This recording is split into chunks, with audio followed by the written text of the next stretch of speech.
Assalamu alaikum rahmatullah. Voilà, ñu ngi leen di nuyu di leen ziar man la Gueye Ndioro ma dellu siwaat juste dans le cadre de la sensibilisation dont nous avons commencé hier. Alors ñoo ngi jéggalu baax a baax ci vidéo bi gis nañ ni dafa daggoon am na ñu doon laaj suite bi. Voilà, balaa ñuy commencer tey tamit dañuy profiter di jaale suñu mbokk suñu xarit suñu benn wóolare muy Mamadou Ndiaye Doss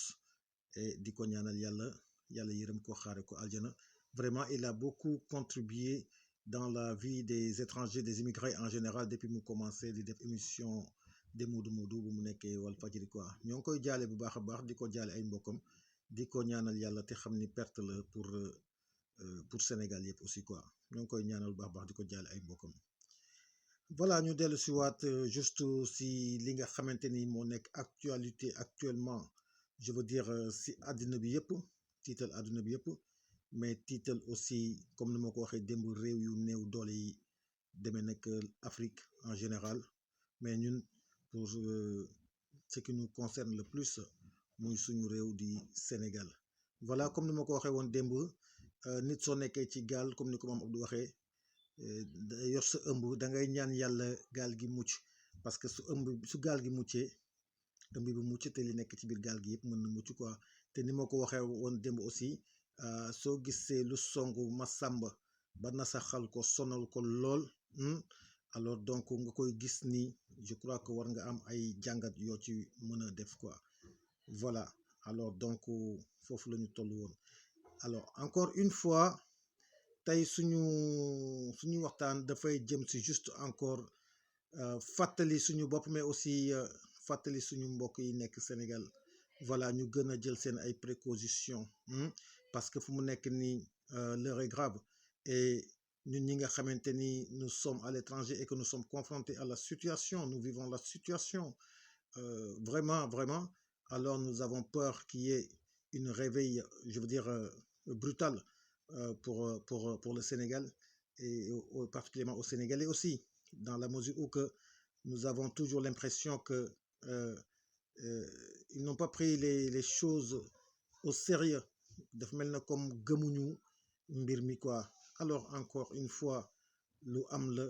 lu sonal àdduna bi la, alors ñu bàyyi ci xel bu baax a baax. Bon, bàyyi ci xel bi mooy di déglu encore une fois kër docteur li ñu ñuy digal ñu koy def. Bon, suñ ko defee defaluñ kenn defu ko pour ñoom, defaluñ leen ko ñoom, voilà, mais dañ koy defaral suñu bopp. Voilà, en tout cas il va y avoir un moment donné s'il y a à choisir entre la vie et la mort, je crois que ñi ëpp ils vont choisir la vie. Alors donc dans ce cas il faut nga xañ sa bopp lu bëri pendant une semaine pour toujours. Alors donc dans ce cas, alors je vous demande tous de faire très attention parce que l'heure est grave en ce moment. Voilà, en tout cas nous vous en remercions de votre aimable attention, parce que gis nañu ni ngeen di xoolee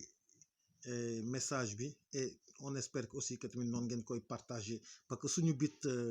mooy juste rek ñu dégg message bi. Voilà, alors donc je veux dire aussi que l'État comme ni ma ko doon waxee démb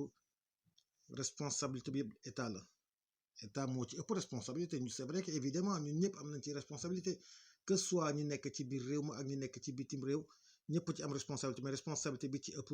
état la parce que am na yoo xamante ni ma sàmb mënu ko dogal, ma sàmb mënu ko décider, état rek ko mën décider. Alors état nag mooy jël ay responsabilités dans ce côté. Et comme je disais aussi, nous avons des sociétés différentes avec l'Europe, je veux dire, mais socioculturellement parlant, mais c'est vrai, mais yooyu yëpp nañ ciy bàyyi xel. Mais heure bi fi mu toll nii dama ni yooyu yëpp nañ ko tegandi de côté, teg suñu wuute ñu tege ko nële, def yëf yi benn say di ko yëkkatindoo di ko tegandoo, suñ ko songee mun ko daan. Voilà, parce que tamit lii ñuy gis nii su lawee Sénégal yaakaar naa ku nekk la ngay woote dootoo ko tal, parce que nul n'est à l'abri, nul n'est à l'abri. Et que notamment, nous avons vu aussi hier soir une publication Bill Gates lu mu wax affaire bi Afrique mën na gën a metti ci li nar ñëw ci Afrique moo nar a gën a metti sax li mu dalee Chine. Voilà pourquoi ñoom ñëpp ñuy wax loolu alors am na fu ñu ko teg évidemment OMS aussi Organisation mondiale de la santé ba ñuy mettre Afrique en alerte lan la ñu wax l'Afrique réveillez-vous kon donc il est temps évidemment du neex a dégg suñ ko waxee des fois dañuy mel na comme ay xas la mais du xas tu vois buñ ko jëlee ay xas c'est quelque chose de sérieux alors du coup na ñëpp jóg ñi nga xamante ni ñun ñooñu ñu gën a soxal muy waa Sénégal nañu jóg kilifa diine yi kilifa aada yi kilifa cosaan yi évidemment am nañ ci part bu rëy a rëy donc moi je leur demande à ne pas rater ce rendez-vous évidemment c'est un rendez-vous boo xamante ni dañ leen si doon xaar alors donc stabilité Sénégal suñ ko waxee kenn mënu ko wax génnee ci ñooñu kon donc réew su tolloo fii am na lu ñuy xaar ci ñoom te loolu ñuy xaar ci ñoom aussi yaakaar la te incha allah dañuy ñaan yàlla bañ a tas yaakaar bi et voilà comme ni ma ko waxee aussi tamit bañ a fàtte ni réewu Sénégal dañu ko bokk réew la moo xamante ni Sénégal benn bopp la loolu la ñuy yàgg dégg ba ñuy nekkee xale ba ñu màgg ba ñu toll ni ñu toll loolu la ñu yàgg dégg Sénégal benn bopp la kenn mënu ko xar ñaar waaye nag ñu bàyyi xel toujours que ne réew mi dañ ko bokk bi nag am na ay wuute ci yu bëri mais wuute boobu musul nekk obstacle ci suñu réew musul nekk obstacle ci suñu doxalin kon donc loolu moo waral suñu stabilité depuis booba léegi te nag je crois que lu jara sàmm la alors nit da ngay xàmmee li nga moom ak li nga bokk mais li nga bokk ak ñëpp soo ne da nga ko bëgg jël def ko moomeel soo moytu dina indi ay malentendu et que malentendu yooyu su amee kenn xamul fu muy yem et su amee aussi tamit nul ne sera à l'abri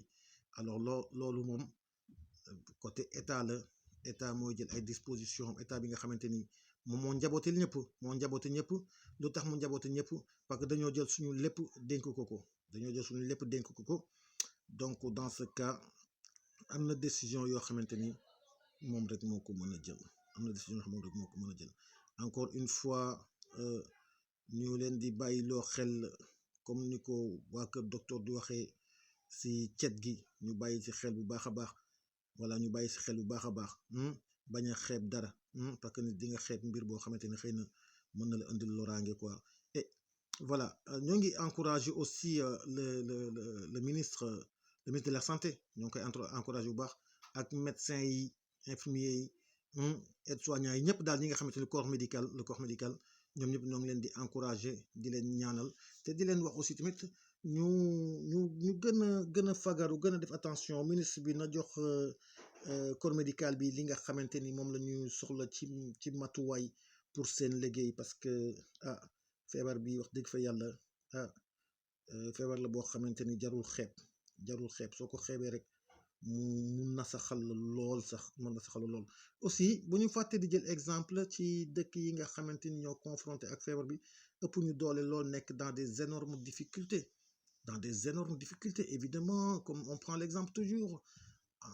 en Italie plus de 5000 morts on prend exemple en Espagne en France c'est ay dëkk yu am doole lañu en Iran comme tant d'autres pays en Chine alors donc dëkk yooyu rek te nag dëgg la ay réew lañu comme Sénégal te wax dëgg fa yàlla li leen si jig sax jiguñu ci en Italie on parle de 60 millions d'habitants en France 66 millions d'habitants ainsi de suite qu'en Espagne ailleurs en Chine au Sénégal on n'est que 15 millions d'habitants on n'est que 15 à 16 millions d'habitants alors am na yoo xamante ni jiguñu kon donc nañu ci bàyyi xel bu baax a baax état bi na dimbali ministre de la santé aussi tamit bu ñu xeeb dara nañu jàppale corps médical bi bu baax a baax c'est très très très très très important parce que l'heure est grave et que sensibilisation bi devoiru chaque citoyen sénégalais la alors kenn ku nekk côté ba nga nekk aussi mën nga ci bàyyi sa waar quoi te ñu def très attention jël wuute gi tegee ko ne ak ci lu mu mënti doon muy wuute diine muy wuute cosaan muy wuute aada muy wuute ba ci tarixa lépp nañ ko tege nale songu lii daan ko mu jóge fii ndax su ñëwee nul n'est à l'abri comme ni ma ko waxee woon démb feebar bi bàyyiwul kenn bàyyiwul sëriñ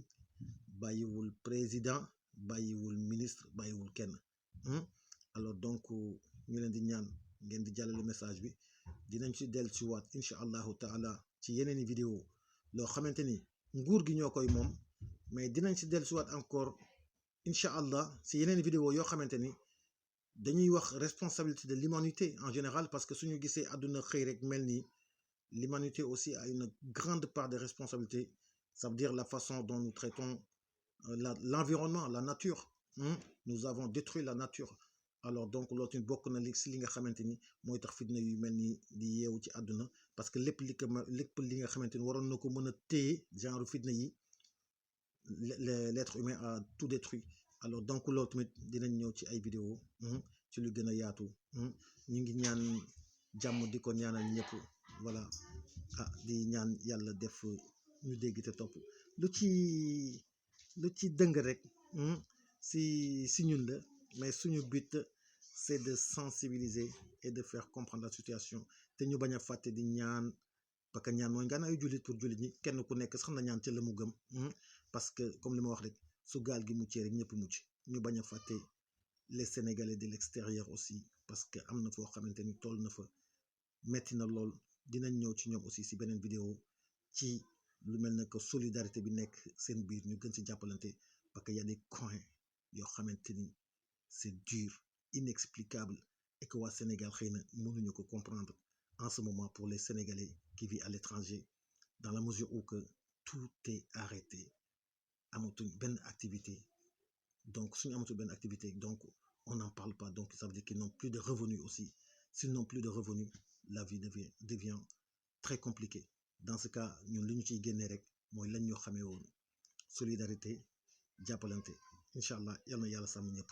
merci beaucoup à toutes et à tous et à très bientôt je vous remercie de votre aimable attention.